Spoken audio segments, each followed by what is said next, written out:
The views and opinions expressed on this station do not reflect the owners, management, staff, clients, or partners.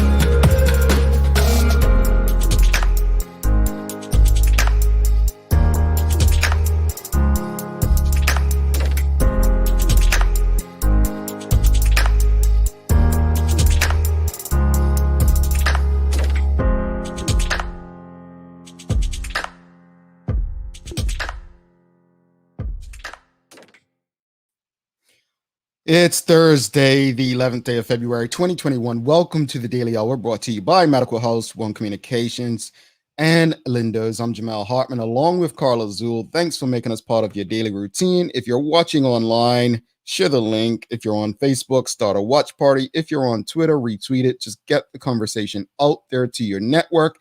And don't forget to like and engage with us. Another good one today, as we have Digital Leadership Conference speaker Aric Jackson stopping by. The Daily Play is a name that plays, so Carla's geography is once again being put to the test. This one doesn't usually go too well, but it's very easy for her today. I have no doubts that Carla will get today's Daily Play. I have absolutely no doubt about it. Yeah, I have no doubt. What generation are you in? Z or like X, or what generation is the one you're in? I think X. You're not born in seven. Huh? You're not. No, they're born in the 60s. I think I missed it by about 7 years because I'm 74. So Okay. I mean, I was born in 74. Watch your eyes cracks, Jamal. Well, no, I was thinking like 74. Yeah. Okay. All right. So, your generation should get this answer correct. All right. So, we're rooting for you, Carla. We are. So what are you? A millennial, apparently, but you know. 81 to 94. Yes. Yeah. Whatever. Young stuff. I'm not in all that stuff. You know. Yeah. I defy logic when it comes to that stuff. You know, you try to box me and put me in there, but I'm just not there. But this morning, folks, if you're watching already, we're gonna have a conversation for the ages, and as many of you want to be a part of this as possible. So, give you a minute, share the link, start a watch party, retweet it. If you're watching on TV, call somebody and tell them put it on, because we're about to have a very important discussion. And that discussion, first off, do you know who Dan Price is? Like, does everyone know who Dan Price is? Dan Price, former CEO of a company. You know who Dan Price is, right? Well, not former, he's still CEO. You know who Dan Price is, Carla? Mm-mm. So Dan Price is the CEO of, I'm trying to think of what the company was called. It was called, I just looked at it last night. It was a credit card company. Let me bring it up. I have. Oh, the gentleman who left Monzo for mental wellness. Is that who you're talking about? No. So Dan Price is the gentleman a few years ago that pretty much lowered his salary and made minimum wage at his company $70,000. Right. That's he did it. It was back in 2015. Dan Price of the credit card company, processing company, Gravity Payments, decided to pay everyone at his company a minimum salary of $70,000, including himself. In the immediate aftermath of that, right? And this is a source I'm using right now is booing.net. But he made headwaves, and people like Rush Limbaugh called it a study for socialism, and people were saying it's going to fail. This is not how companies work. Well, let's give you an update before we get into the conversation on this morning's discussion. 5 years later, as of last summer, the company still had an impressive employee retention with over 90%. That's huge. Obviously, the coronavirus messed things up, but when you treat people well, they tend to want to work with you. So, their business dropped by 50% practically overnight. So what did Gravity do? Well, they called an immediate emergency meeting, right? And pretty much said that they'll run out of cash in a few months if they don't do some things. Well, the employees of Gravity pretty much were like, look, I'd work for free. Like, all you've done for us, da da da. What they agreed to was taking a cut to their wages. And I think it was 98% of the employees agreed to a cut in their wages. And again, several offered to reduce as low as 50, some work for free. Well, it was a solution that employees who felt appreciated and went from making 30 something thousand to 70 something thousand felt, what, this is a company that's done well for us, let's do something for them. Let's just say that by July 2020 the company had stabilized and began paying back all the employees who sacrificed their income. Why is this important? It's important for a couple of reasons, me using Dan Price and Gravity. Because Dan Price, once again, is making headlines in the, I guess, business world. And he went on LinkedIn and he said, end all unpaid internships. If you can't afford to pay your workers, you don't deserve their work. And of course, the 1% is not happy once again. So here's this morning's question for everyone out there. Is it time to end all unpaid internships? Carla, what do you think? I agree, and yes and no, because I think if you're maybe in the first 2 years of university, I don't know, Jamal, because I think that experience does give you experience is invaluable. But I also think if they're using them way beyond the scope, but calling it an internship, that's where I think it should be paid, because then it takes away from that potential exploitation. But you just said experience is valuable. And I think, and before anyone, but you have, I want you all to really think about before you respond and talk. I want you to think about it, because what we don't want to do on this show is pretty much make excuses for slave labor, cheap labor, and unpaid labor. And that's my point, I guess. And that's my point in the sense of how many times, like I know in the creative field, right?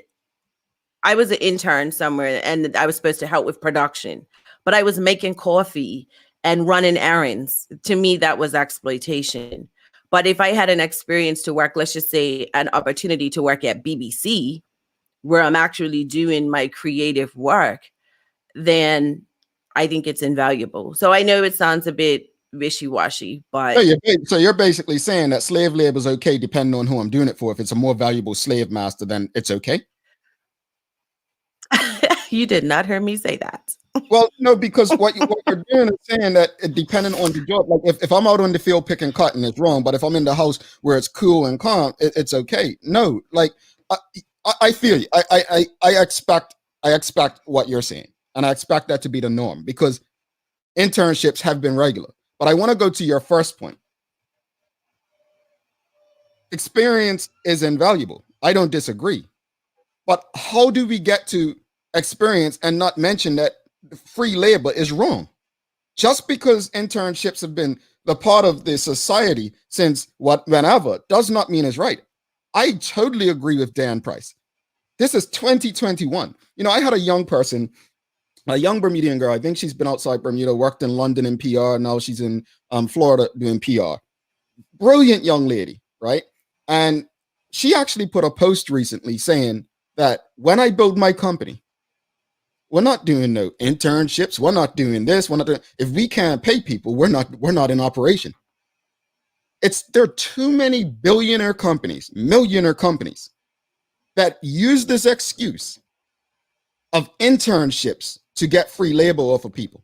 And when those internships are up, the work's done, they move on to the next intern.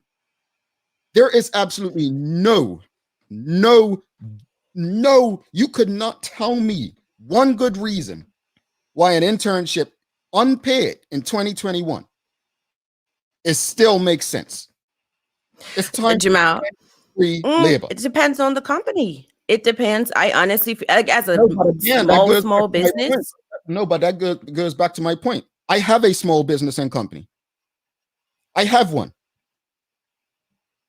People are paid. So it doesn't depend on the company. If you have a small business and you can't make it work, that's on you. I'm not here to take advantage of people.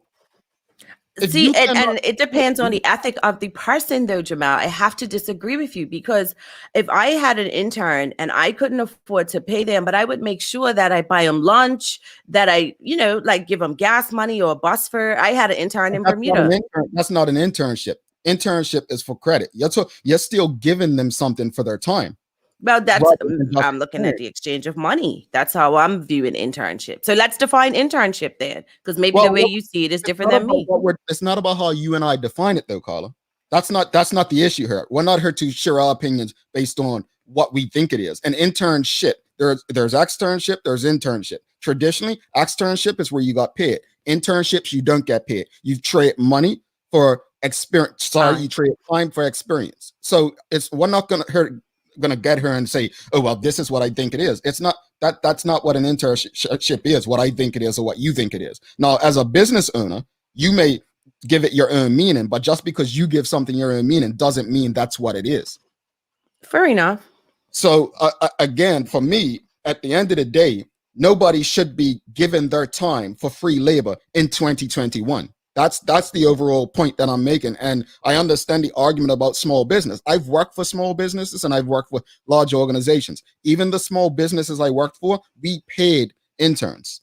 It's only when you get to big companies, and I'm not going to name them, that it becomes a little iffy, like, oh, well, they're getting experience. These people get these internships, have to pick. Let's talk about the US. They have to use their gas to drive to work. They have to pay for things like equipment they may need sometimes. Like, it's not fair. It's not fair. So Dan Price, a millionaire with a business that people want to fail because they think it's socialist. I mean, think about it. People still disagree that the man's paying a minimum wage of $70,000. That's not a lot of money. I mean, he lowered his salary, as Robert, I think, said, 1.1 to 70,000. And if you go and do your research on that to find out how it happened, I mean, he had to be a CEO with a heart, because most CEOs, through the conversation that led to that, probably would have said, okay, well, the dual swings both ways.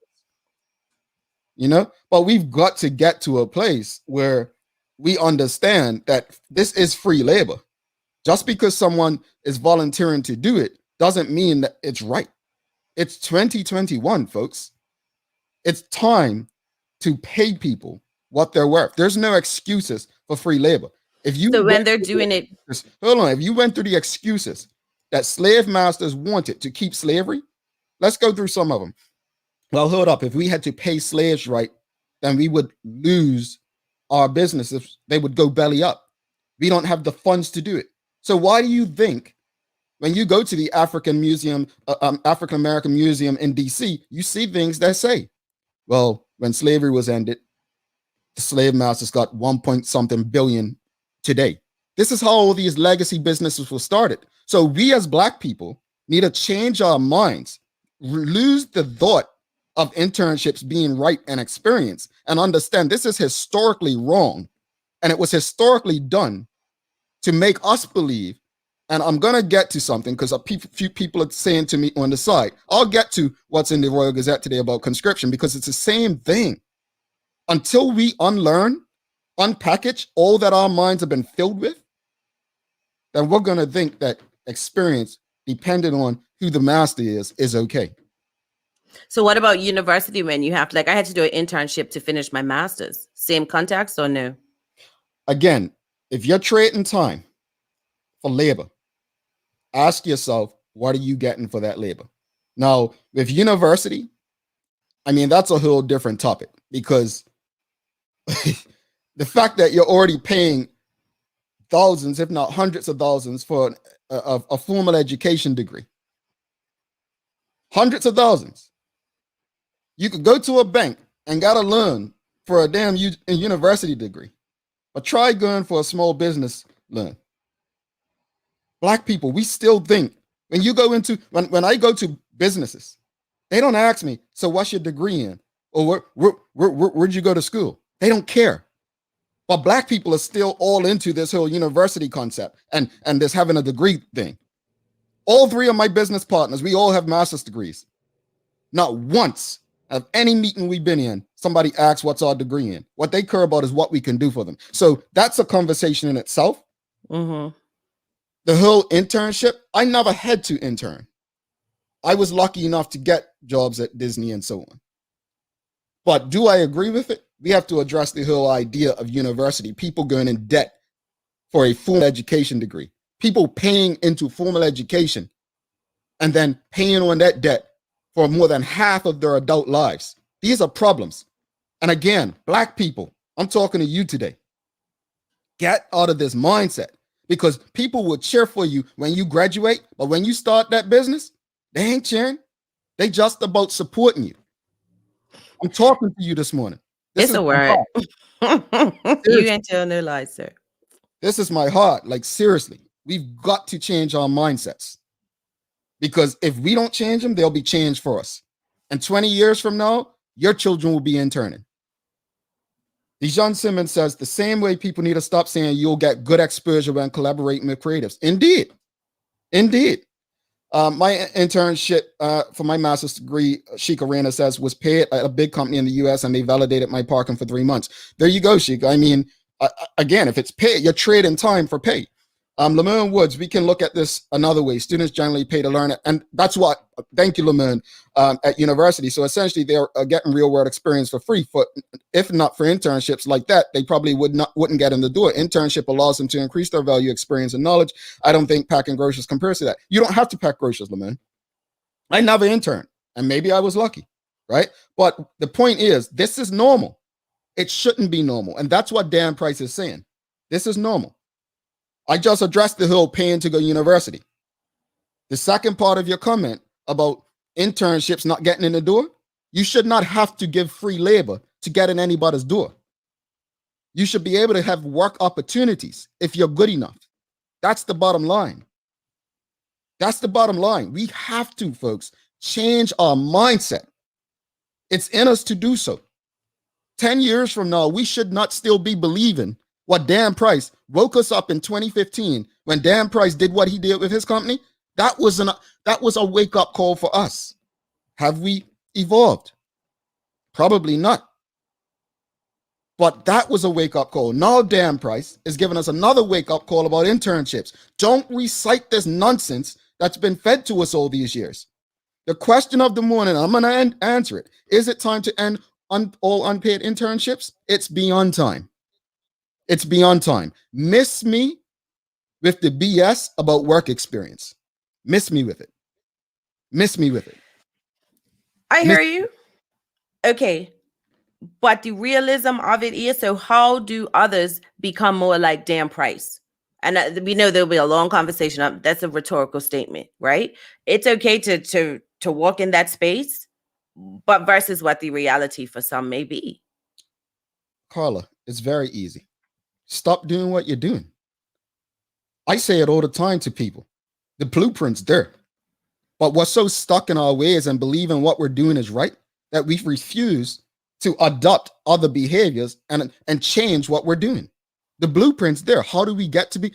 It's very simple. As someone texted me yesterday, I don't box myself in as a black businessman or a black business person, or my business is a black company or black business. Stop boxing ourselves in. No, I'm talking about the people who create opportunities. I'm getting there. You just asked me, how do we get to Dan Price? I'm getting there. I said, stop boxing ourselves in, right? And once we stop boxing ourselves in, we create opportunities for ourselves that did not exist. Because if you box yourself in, well, why would I do business with that person or this person, right? So the blueprint's there to be like a Dan Price. But what we have to do is be experts at what we want to be. Like, we should be growing every day, finding out ways to better ourselves, better our businesses, so that we can not be Dan Price, but be better than him, because he's given us a blueprint. But we cannot literally sit here. Seriously, if there's one thing I ask people to take from me, if anything, is relief relieve ourselves of this BS we've been taught about free labor. If you believe that, fine. I've got a few jobs you can do with me. You'll get great credit and experience. But I'll tell you this much. I really, really do hope that Dan Price, like in 2015, will be an example in 2021 with getting rid of all unpaid internships and making it a more competitive and an extremely better place to gain experience as well as to be able to support yourself. This conversation goes long and wide. We could go right into college athletes not being paid, but Carla's got to get to the news. So we'll do that. We have a guest coming up, Aric Jackson. Aric, I'm sorry. We don't get this heated usually, but yes, he does. In a few minutes. All right, Carla, you ready? I am. All righty, here we go.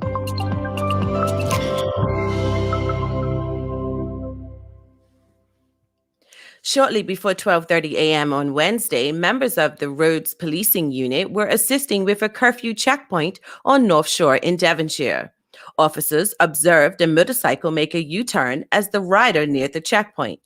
RPU units attempted to stop the rider, who led them on a high-speed chase west along Middle Road in Devonshire and onto Shelton Road in Pembroke, where the rider lost control and came off the bike in the area of First Avenue. The suspect then attempted to evade police by jumping over a nearby wall. He, however, sustained a serious ankle injury in the process and was subsequently arrested. The suspect, a 26-year-old male, was transported to hospital where he was admitted for treatment for a suspected broken ankle. Further checks by police revealed the arrested man was in possession of a quantity of suspected crack cocaine as well as a quantity of cannabis resin. The suspect's cycle was then seized by police as it was unlicensed and uninsured. The head of an anti-substance abuse charity has been awarded cash from a charitable foundation to help develop his leadership and support skills. Leslie Grant, the executive director of Focus Counseling Services, was awarded over $8,000 by the Duperow Fellowship to study at the prestigious Cornell University in the U.S. Mr. Grant says he is truly grateful for the financial support, which will help him work towards educational goals and career advancement, telling the Royal Gazette, "I applied for the funding because I believe in staying current and consistently upgrading and enhancing my skills with research-based skills, principles, and techniques. The funding will go towards earning certificates in both executive healthcare leadership and wellness counseling from Cornell University, which would assist me in being a better leader, motivator, and influencer. Congratulations to Mr. Grant, and we wish you well." Now, unless you've been living in under a rock, everyone knows about Gorilla Glue Girl. The New York Post is reporting the Louisiana woman who went viral for using Gorilla Glue as hairspray may soon be getting out of her literal sticky situation. Tessica Brown, whose hair has been stuck solid for a month, on Wednesday said she will be going to see a surgeon to fix the mishap. Beverly Hills surgeon Dr. Michael Obang told Brown he could fix her hair using medical-grade glue remover in a procedure that could take 3 days, and he will do it free of charge. Brown, who raised more than $13,000 in an online fundraiser, was set to fly out to LA yesterday. There's something about the taste of rich dark chocolate blended with refreshing peppermint that just can't be beat. In fact, the entire observance of Peppermint Patty Day was centered around this delicious blend and the company that brought it into existence. If you're a fellow peppermint patty lover, this will be your favorite day of the year. And each year will be a new opportunity to show how much you love this delicious treat. Turning to weather, the temperature in Bermuda is expected to reach a high of 66 today, while Fort Lauderdale in Florida will see a high of 80 and Leeds, UK, a high of 36. And don't forget to tune in to the full100radio.com tonight for Nighttime Jams, featuring some of your favorite romantic classics. That's your Daily Hour news break. I did not know anything about a Gorilla Glue before, Carla and Jackie told me about it, right? And let's just say, I think we had someone on the show recently from the Digital Leadership Conference and talking about no exposure is bad exposure or something to that effect. Gorilla Glue is certainly, if you never heard of it, right now they're getting some advertising that, I mean, what'd you tell me about a bumper or something, Carla? Somebody used it for a car bumper? A friend of mine said she's had it using to hold her bumper together for 3 years. But I saw a meme yesterday that was so funny. The person said, I want to Gorilla Glue my relationship. Well, look, it might be better than counseling, right? But let's take a quick break. We'll be back with Aric Jackson after. Good day, Medical House Doris speaking. Can I help you? Medical House is Bermuda's leading one-stop shop for healthcare. Bermuda's top doctors, dentists, care homes, and the hospital choose Medical House for a wide range of products. Anything that we ask them to do, they come through. These same professional quality products are available to you for home healthcare. If we can use them, we definitely do so. Medical House is best known for its uniforms and footwear. It also has restaurant uniforms that stand up to even the toughest shifts. If you're on your feet all day, Medical House has comfortable and stylish shoes that are also durable and easy to clean. Everyone needs some help cleaning up, and Medical House has got it. Leading-edge janitorial, facility, and maintenance supplies are all here. Medical House is on Millreach Lane in Pembroke, where there's private parking right outside the door. Call or visit Medical House today. The everyday use of spices goes back well over 6,000 years, evidenced by archaeological finds in Europe, including remains of spiced food. Since 1976, the Frontier Natural Foods Co-op has been bringing a wide range of exciting flavors to the table. The results are good news for the environment and more robust, fragrant essential oils in these natural seasonings. We're featuring Frontier Natural Products, organic ground cloves, rub sage leaf, and poultry seasoning. Lindo's, why go anyplace else? All right, welcome back to the big show. Carla Zul, I'm Jamal Hartman. It's the Daily Hour brought to you by Medical House One Communications, Lindo's, and our friends over at Channel 82, where you can also watch this and many other locally produced shows if you have One Communications cable. Without further ado, let's bring in our guest for the day, Aric Jackson, another speaker at the Digital Leadership Conference. Now, let me preface with a big thank you to Aric, because where Carla is right now, it's afternoon. Where I am, it's morning. Where Aric is, it's early morning. So I want to get that apology out of the way first, and then bring Aric in it. Aric, good morning to you. Good morning. The sun hasn't even risen. It still hasn't had its coffee yet. To you as well. How's it going, y'all? Hi. Carla's wide awake, right? Right. I'm gonna miss that. When I heard you say it was 3:51 at the time, I was like, "Oh my God, he's my hero." Welcome. It's if you're old school and you remember a group, Wu-Tang Clan. Wu-Tang had this statement that I used to use all the time. Wu-Tang love the kids. So, to be up at 3-something this morning, Aric love the kids. So I love everybody else. There you go. No, we appreciate, honestly, bro, being out there in California and being on Bermuda time. We appreciate you. But speak to us a bit about what inspired you to want to be a part of this Digital Leadership Conference. Wow. So a few years ago, Sloan Johnson, who's actually overseeing this, she had reached out to me, found me on YouTube and this, that, and the other. And y'all, anyone who finds me on YouTube, honestly, I'm grateful that now I have some decent video footage. But when I tell you, I had some bootleg footage.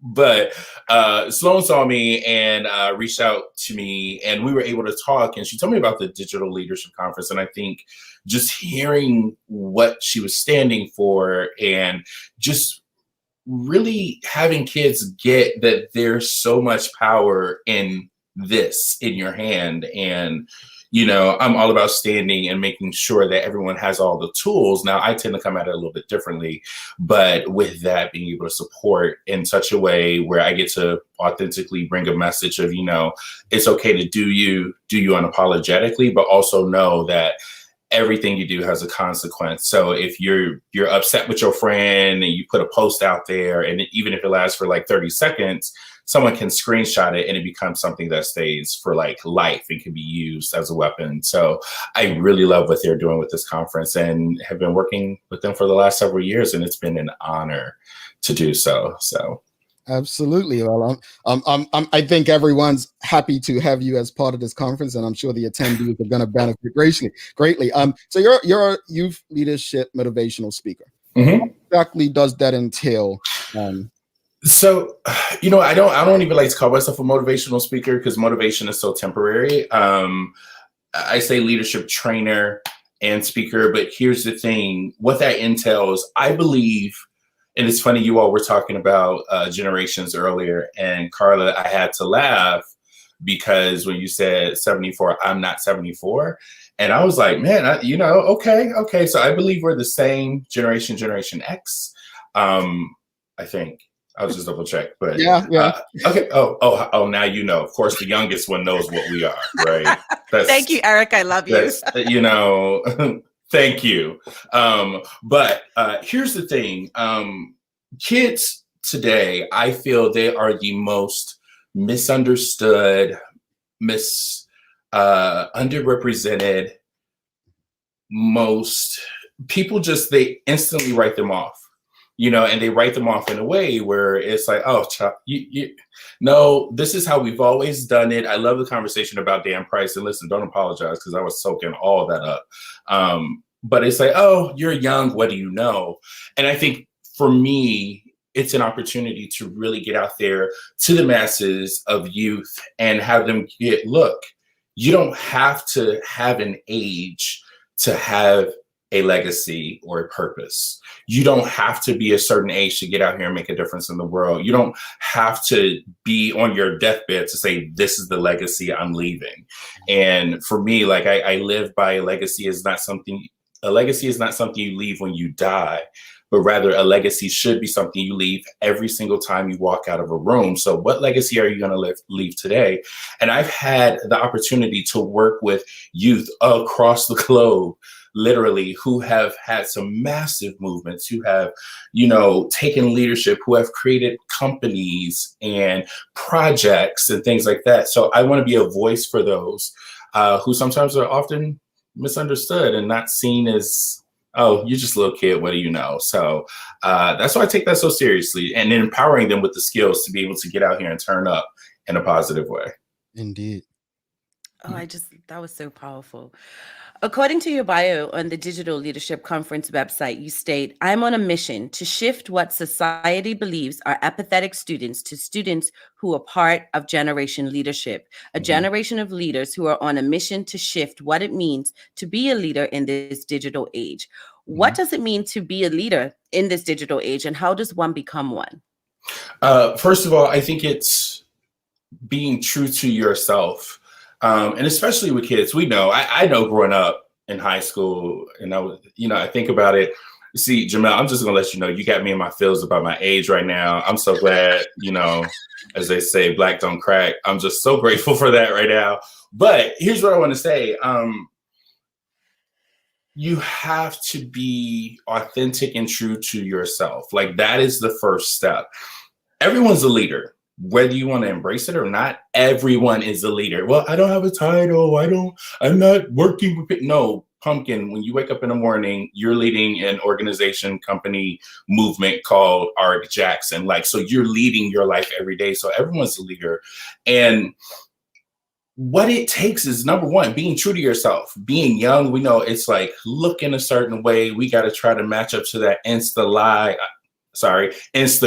image, and we got to look a certain way and present ourselves a certain way. But the first step is just owning who you are, doing you unapologetically. And I tell the kids all the time, once you own that and then tie that with what you believe is your purpose, and people are like, oh, I don't know what my purpose is. I don't know what I should be doing. And I tell them, I say, okay, if you had all the money in the world, you had the house, the cars, all of your family was taken care of, and you had something you could choose to wake up and make a difference with and do every day without any money, what would that be?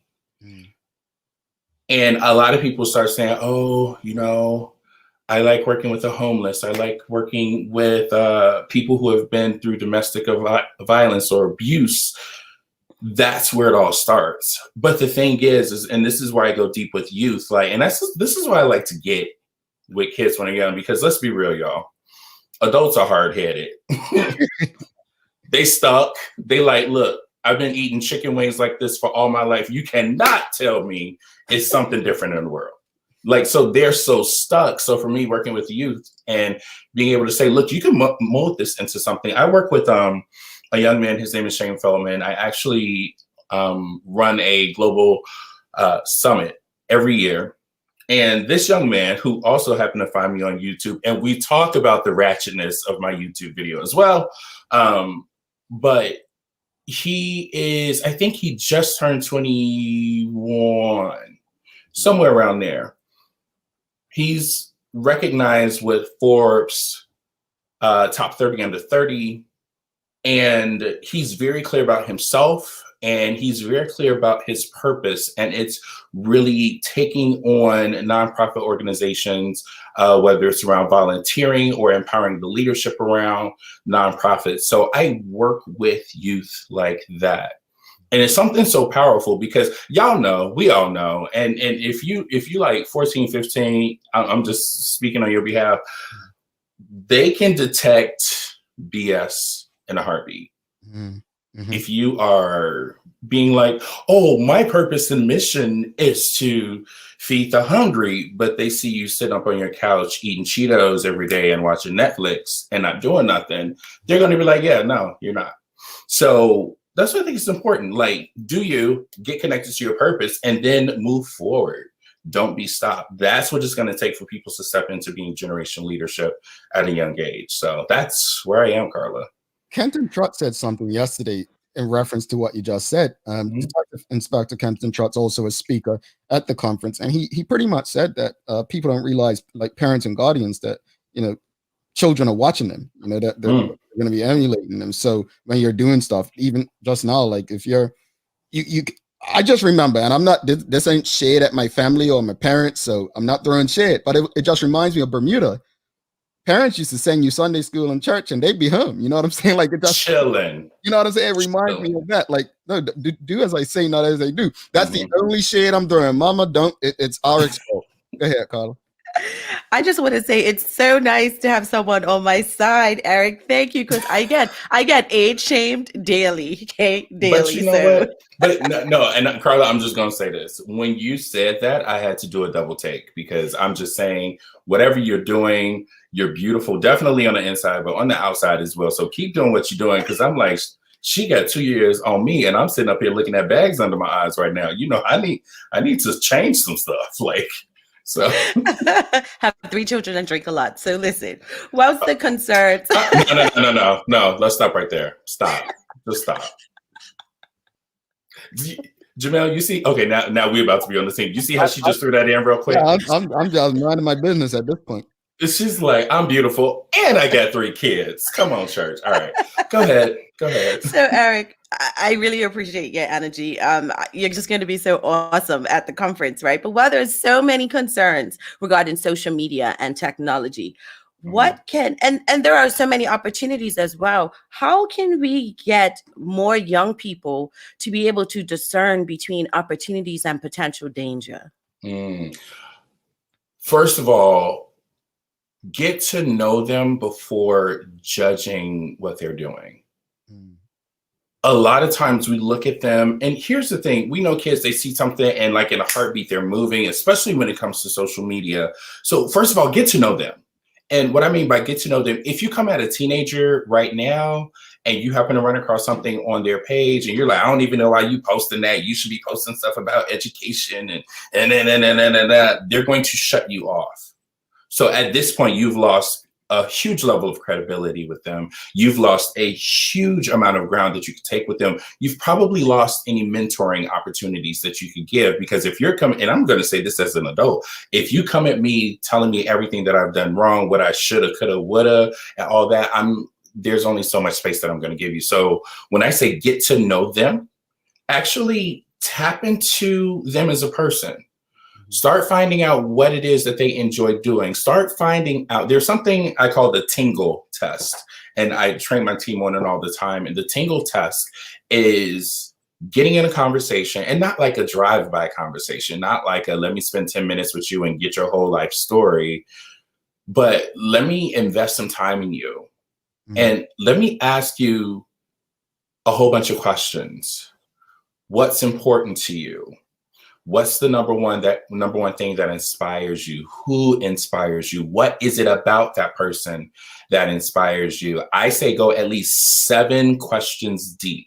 If you're ever in a training with me and I'm doing one-on-one with kids, like I will go 7 questions deep, because we have to get beyond the surface. And once you get beyond that surface and you really start to get to know who they are and you get to see what they're up to, they may even be speaking their purpose and not realizing what their purpose is, but you as an outsider having that listening to them and connecting with that purpose and having them see the purpose, you now have someone you get to partner with. You now have someone who you get to say, all right, cool. So, I understand you want to start a nonprofit organization around feeding the hungry in your community. So my question is, like, is your social media going to reflect that now? Or are people going to look at you or come across your social media and instantly be like, ooh, they're saying they have a purpose, but this video that they posted, like fat shaming somebody else, like it's really, it doesn't work. Yeah. So I have a parent question, because I have a 14-year-old who at one point, he's very intelligent, but he was like, I want to be a gamer. I'm going to make money off of YouTube. He started a channel, and that was scary to me. But then I see so many young people doing it, and even families that do it and make money. How does a parent feel comfortable enough to give him that space? How can they create that space to let him kind of be, although it may not be the avenue that you would have taken? I'm going to say something to all the parents, and you might not like me. You could blow me up on Instagram, but this is where I have seen it be most effective. The first step in that as a parent is realizing that your child's journey is not yours. I'm going to say it again. Your child's journey is not yours. When we look at kids and the relationship with parents, they're going to be one of 2 ways. Either one, they're going to be like, I'm going to be just like my mom. I'm going to be just like my dad. I'm so inspired by them. Or they're going to be like, I can't stand my mom. I can't stand my dad. I'm going to do everything to not be like them. So the first step as a parent, and this kind of goes back to having a conversation with them. And as a parent, you really have some ground that you could take with them and just showing your interest in what it is that they're up to. Listen, I was working with someone, I was running a training, and he did this presentation and it blew my mind. He was like, if you look at the inventions and the trends that have happened between 1900 and 1980, and then look at the trends that have happened between 1980 and 2000, and then look at the trends that have happened from 2000 to 2020. So, Carla, we're about to go down memory lane because I'm going to milk this age thing for us. 8 tracks. Now, I'm dribbling. Please don't dribble. If anybody should be dribbling, it should be me. us. I'm sorry. You're man. I'm sorry. These young people. So here's what I want to say. If you look at the progression from, and I'll go back a little bit further. Let me be fair. I'll go back to albums, and I still got some. Don't judge me. You have from album to 8-track, from 8-track to cassette tape, from cassette tape to CD, from CD to digital, from digital. And as you look at those transitions between those, the time gap shortens and shortens and shortens and shortens. Here's where I think as parents, we are trying to understand our kids at an 8-track level when they're streaming their music. there's two different concepts that you're coming at. So as a parent, and especially Gen Xers, right? Like a parent is going to be like, look, you need to find a job that's secure. You need to make sure you have a degree to be able to do this and have that. And no, like gaming, but see, for us, it was a luxury. You know, I still remember my Sega Genesis and I was proud. I was like really good on Space Harrier and Sonic the Hedgehog. And I know some kids are like, what is that even? Like, but we were good at that. So for us during that time, times were different. Times were so different. There was a thing at one point called a secure job. All of us on this, and those of you watching, it's almost like, is there such a thing called a secure job right now? Like, there really isn't. So the times have changed. So you have to ask yourself, am I putting a filter on them because I'm expecting them to live my journey, number one. Number two, if I am looking to support them on their journey, am I coming at it from an 8? Oh, I just made this up, y'all. It is official. This is a new topic that I've come up with on a daily hour. So y'all have inspired this. But am I parenting my kids with an 8-track, using the 8-track when they're digitally streaming? So it is scary. It is scary. And let me address that. Like, parents, for your kid to be like, I'm about to make bank playing video games all day. And as your heart drops, and after you pick yourself up off the floor and you try to keep your face straight, you're like,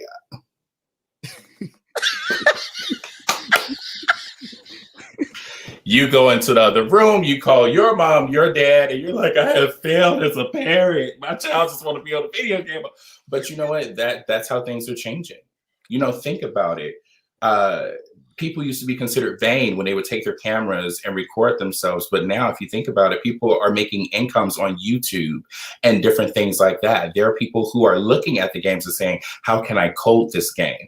I know that there are some kids personally who will take a game like that and they have created a YouTube channel and have made bank off of that YouTube channel around certain things to do. So, you know, I hope that answers the question, Carla. Because I think, and I love talking about the parents because, you know, the adage is it takes a village to raise a child. And it definitely starts with the parents. I love literally everything about this conversation.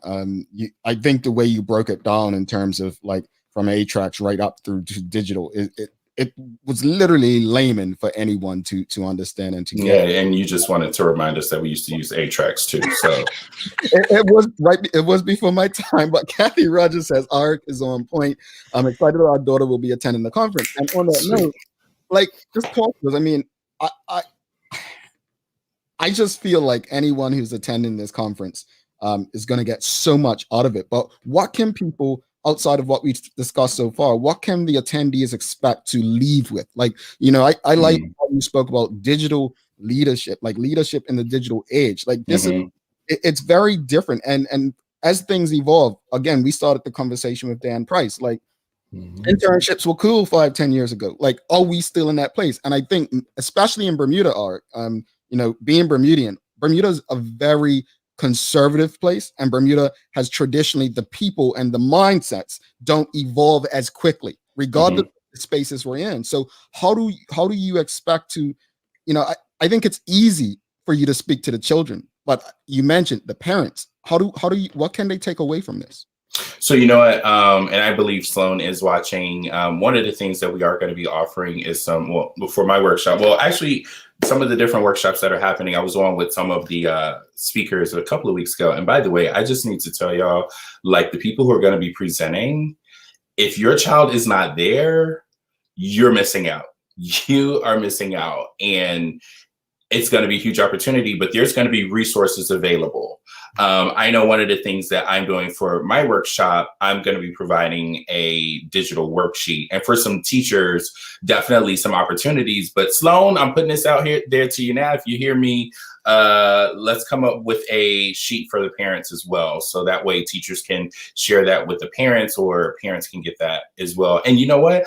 I'm going to tell you this, the most powerful tool a parent can have is to sit down with their child and have a conversation about their child's future, not what they want their child's future to be, but their child's future. I love my mom. I'm a big mama's boy. And one thing I didn't realize until I got older, and this is where I get a lot of it from, when I was in middle school, high school, like I was bouncing everywhere. I was bouncing all over the place. Like, yeah, y'all, I used at one point, don't judge me. I don't even know if I should say this, but I know it's too late because the audience is going to want to know. So when I was younger, I used to want to be a wedding dress designer. It was just something beautiful.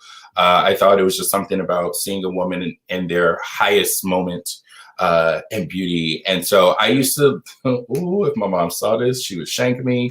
I used to, my sister, we're 6 years apart, she's younger. So in this time when mom would go to work, I would take all the sheets out of the closet and like put them on my sister and drape them and like put on belts. And I made the mistake of going into some of my mom's unused material and decided I wanted to cut up.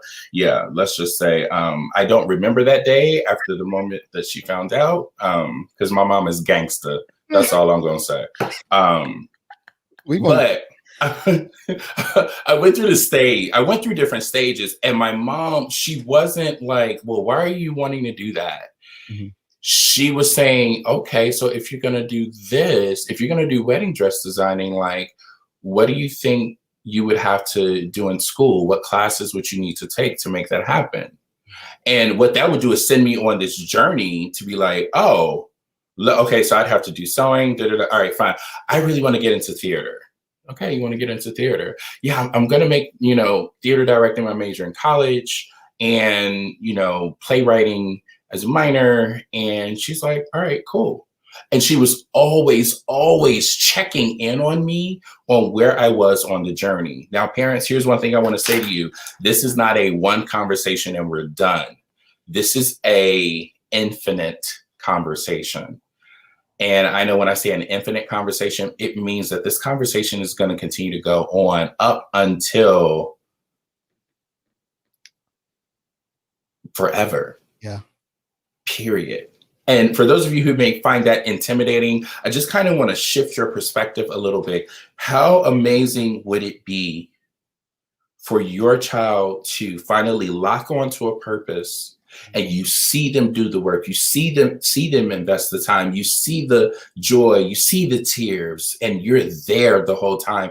And then they reach this point of success and you're able to be in that space, not just because you're a parent, but because you knew every step along the way, because they felt comfortable enough to talk with you. But I still talk to my mom.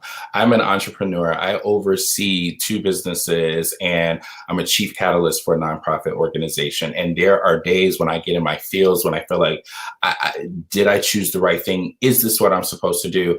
I will get on the phone with my mom. And that's all because back when I was 11 years old, she started these conversations that led up to now. Leadership, parenting.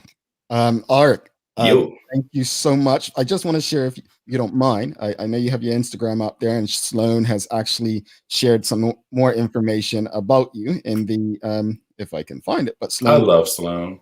That's. Well, Sloan Johnson will be on tomorrow, folks. So she'll bring more information, because we did have people in the comments. They were asking, how do we sign up? So you just go to Bermuda's Digital Leaders.com. So you can make sure, as Sloan said, make sure the school isn't registering first before you sign up. So you want to check to make sure they aren't registering first. But Aric, I'm looking forward. I'm glad to be a part of it as well. And I think Bermudians and Bermuda can only benefit from what you're bringing to the table. So thanks for joining us today. And I don't know if you're one of those people who can go back to sleep. I can't.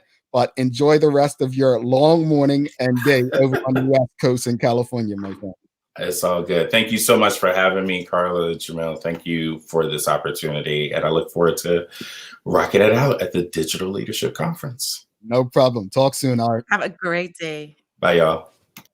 Energy, man. If you were having a bad day, Aric just changed that for you. If he can have that energy at 3 a.m., there ain't no excuses why anybody in Bermuda should be down. We're going to take a quick break. We'll be back with Carla's geography question. That's what I'm going to call it right now. Bermuda, do you know the difference between internet and Wi-Fi? Don't worry, neither did I. Let me break it down to you. Internet is delivered to your modem, which then has to push the Wi-Fi signal into the rest of your home. Do you find that the further you're away from your modem, the weaker your Wi-Fi signal gets? That's because Bermuda's homes are built hurricane tough. It's really difficult for that Wi-Fi signal to reach every room. But you're in luck. Our One Home Wi-Fi solution guarantees Wi-Fi coverage in and around your home with the help of our Eero devices. Plug in the Eero around your home and it will create a mesh Wi-Fi network in every room.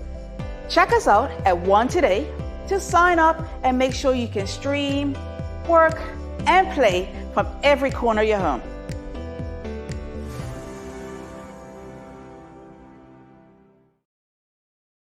All right, welcome back to the big show. Carla Zul, myself, Jamal Hartman. It's the Daily Hour. Thanks again to One Communications, Medical House, and Lindo's. Look, people, they really loved Aric this morning. This one right here, love him.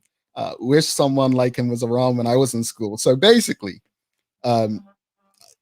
you were around long before Carla and Aric. I hope you know this lady. I just had to. Yeah. What a great conversation, says Dirty Virgil. Al-Shiaf Lugo says, thoroughly enjoyed this conversation. My daughter will be attending the conference through her school. And Kathy Brumby, the world is your oyster. So thanks again to Aric. Awesome conversation. I'm Carla. I wasn't even going to make jokes. You and Aric, man. You and Aric. But we have the daily play. Here's the daily play, folks. Carla doesn't need your help with this answer, but if you know the answer, help her out. Carla, here you go. The daily play today is a name that place. That's the question. Very easy. Here you go. It's known as the Motor City. Oh. It's either Detroit or Chicago. Detroit. See, I knew you wouldn't let me down. I knew you wouldn't let me down, Carla. I knew. Folks, this is huge. I said I'm going to set Carla up and give her two. I only had one other clue for you. After Motor City, I was going to say it's the home to Motown, Hitsville, USA. If you didn't get those, you would have had to have given up your black card. I'm sorry. Your black card was getting taken. So Carla did get the daily play. Known as the Motor City, it has one of the highest percentage of African-American populations in the United States, Detroit, Michigan. So it was a determining factor in the most recent U.S. election, as well as the state of Michigan, according to one side, controversially went to the other side. But that's right. That's another. Chicago is the Windy City, right? See, I knew I had them confused for a sec, but I got it. You know why it's called the Windy City, Carla? Yeah, because it's down on the pier and it's the water. No? Okay. Everyone thinks it has something to do with the weather. It's actually called the Windy City. And a Morehouse brother. Everyone eats beads? No, a Morehouse brother taught me this. He said it's called the Windy City because the politicians they called them windbags over in Chicago. And so I was like, you sure? Because it is pretty windy when you're down there on the pier, right? But that's the first thing I thought. But apparently it's because of the politicians. I just got told, shut up. My goodness. I'm with you, Joanne. I've never been told, shut up when it's there. Anyway, Carla, give us some inspiration so we can get out of here and I can stop getting beat up. A person's a person, no matter how small. Dr. Seuss. Was that something to do with my height? Well, no, but since you went there, I feel like that was a dig at my height. Like it wasn't. It wasn't, but hey, guilty little conscience. Wow, really? Okay. Look, as long when I found out Charlemagne was short, I was like, okay, I'm cool. I'm good. You all can say what you want. Any final words on today's episode, Carla? I loved it, especially from the parents' perspective. Guys, sign up your young people and parents for this conference. I didn't even realize there's a school break next week, so I'm not even sure if my children are in school, but if they are not, they'll be there. But Aric was awesome. That's the type of energy our young people need. Indeed. I think it's going to be an awesome conference. I'm grateful to every last person who has come on this program to discuss what they're bringing to the table. Aric was awesome today. I really appreciated what he had to say. And I think a lot of what he had to say, as much as it may be for the students, the parents would do well, the educators would do well to kind of try to sneak in his workshop as well. So thanks again to Aric for waking up so early over there on the West Coast in California and having this conversation. As I say always, thanks again to our partners, Medical House, One Communications, and Linda's, for ensuring that we're able to do this with you on a regular basis. As always, we appreciate you. We love you, and we thank you for making us part of your daily routine. If all goes well, we'll be back to do this again with you tomorrow. She's Carla Zool. I'm Jamel Hartman. My friends, make it your best day yet. Peace.